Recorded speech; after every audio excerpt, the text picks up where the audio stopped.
You are listening to episode 74 of the Autism Mom Coach, Powerful Questions. In this week's episode, I am bringing you a most valuable podcast episode. This was episode 20, Powerful Questions.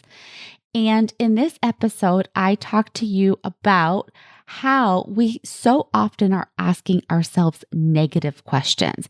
And we just do this by default. This is what our brains do. They feed us negative thoughts. We have a negativity bias.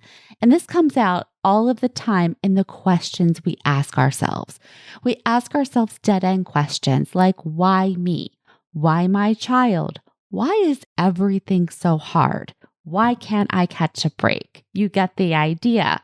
And when we do this, we set our brain on the path of thinking of all of this negativity, right?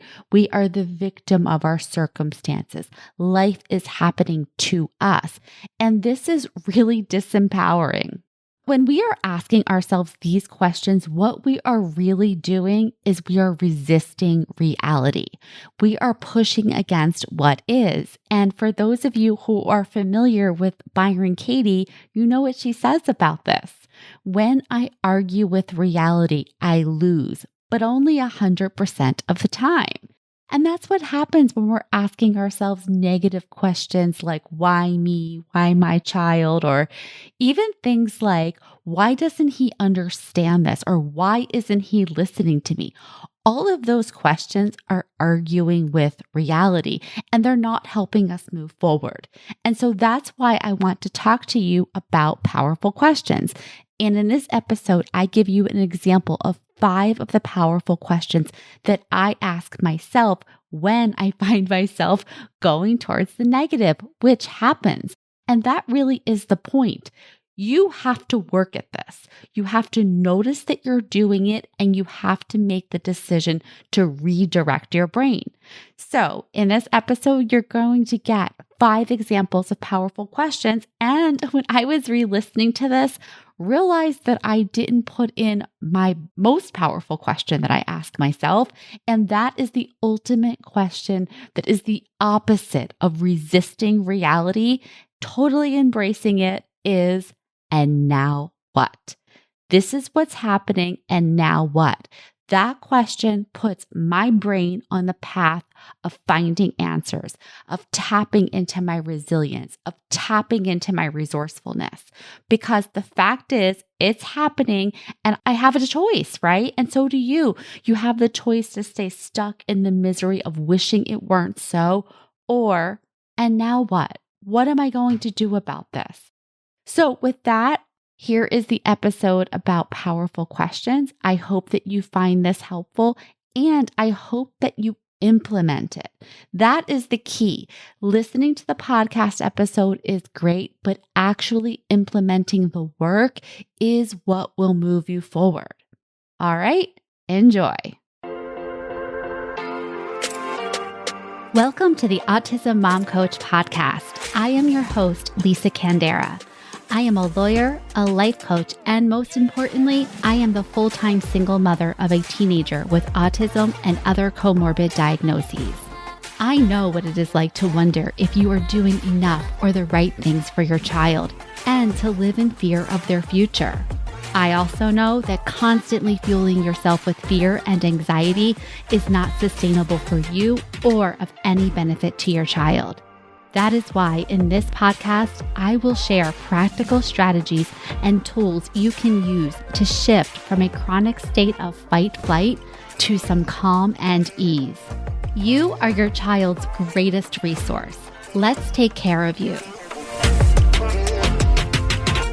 In this week's episode, I am going to teach you one of my favorite strategies for getting out of my own way. I use this strategy when I feel stuck and I find myself arguing for my limitations instead of for my potential. The tool is called Powerful Questions. It is a brain-based strategy to shift from limiting beliefs to possibility. The best way to define powerful questions is to contrast them with the questions we usually ask ourselves. The dead-end questions like, am I doing enough? Am I doing the right things? Why me? Why my child? Why is my life so hard? These are dead-end questions. These questions assume something is wrong with us or the world, and they put us in a place of victim. Life is happening to us. These questions are dead end because they're not really questions at all. They are more like a limiting belief with a question mark at the end. By contrast, powerful questions are open-minded. They are thought-provoking. They open up space for inquiry and discovery. And here is the best part. Our brains do not like open loops, so powerful questions are a way of directing our brains to find answers to move us forward. Here are some examples of powerful questions. What can I learn from this? Who better than me? What if this is not a problem? How can I support myself in this moment? If I wasn't taking this personally, what would I do? These are the questions I ask myself all of the time, and I want to show you how I use them. So, the first question, who better than me? This is a great question to ask yourself when you find yourself in victim mentality, when you're thinking things like, my life is so hard, or why is this happening to me? Or why is this happening in my life? This question really pumps me up because when I think about it, when I really think about this question and the answer to the question, it's like, who better than me is right? I mean, autism, or more specifically, being a parent of a child with autism has changed my life. Yes. But in reality, it has made me more of who I am. I am an advocate. I am a teacher. I am a collaborator. I am a connector. I am resilient, and I am resourceful. This is who I am. So, who better than me to guide my son on his journey? Who better than me to speak up for him? Who better than me to challenge the experts? No one. That's the answer. No one. In other words, this question for me lets me reclaim my power. It helps me shift from why me victim to hell yeah, yes me. Question number 2. What can I do in this moment to support myself? We spend so much time and energy trying to support our children while completely neglecting ourselves. This question is designed as a reminder to stop and look inward. You are a big part of this equation. It matters how you are feeling. So ask yourself, in this moment, what can I do to support myself? Can I take a walk? Can I walk away? Can I turn off the catastrophizing soundtrack? By regularly asking myself this question and turning inward, it has helped me to begin to build the muscle of attending to my own needs. And this has been really helpful in terms of my reactivity to my son. It has helped me slow down. It has helped me stop before I react. Not every time, but it has helped. Question number 3. What else could be true? So remember from the quote from Byron Katie, we are either believing our thoughts or we are questioning them. We believe our thoughts. So this question is inviting you to explore other possibilities. Could something else be true? Could the opposite of whatever it is you are believing, could that be just as true? For example, my client had a disagreement with her husband when he told her that she did not need to hover over her 12-year-old as he played with the neighbors. In her mind, she did have to hover. She had to keep a close eye on him. He could get mad. He could yell at the other kids. He could get into a fight. She was so focused on her worst case scenario thoughts that she did not even consider the fact that he might not have an issue at all, and that if he did, he and the other kids could resolve it without her. This was not even available in her brain.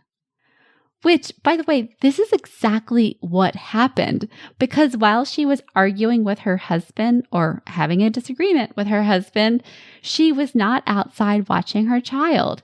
And he did get upset when he was tagged first in a game and he yelled. And it was no big deal. The kids just went about their business as kids do, and nothing else happened. The point here is to notice when you are holding on tightly to a thought and gently ask yourself, what are the other possibilities? I think you will start to find that the more you open yourself up to other possibilities, or at least the possibility that not everything will be a worst case scenario shit show, the more that will become your reality. Question number 4. Am I taking this personally?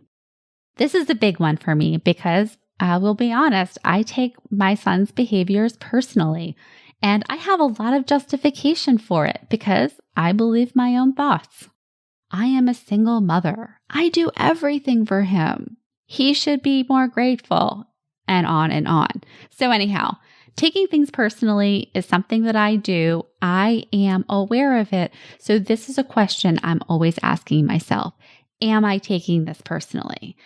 And just to remember, I talked about this in episode 2, why it's an issue, why it's a problem when we take things personally.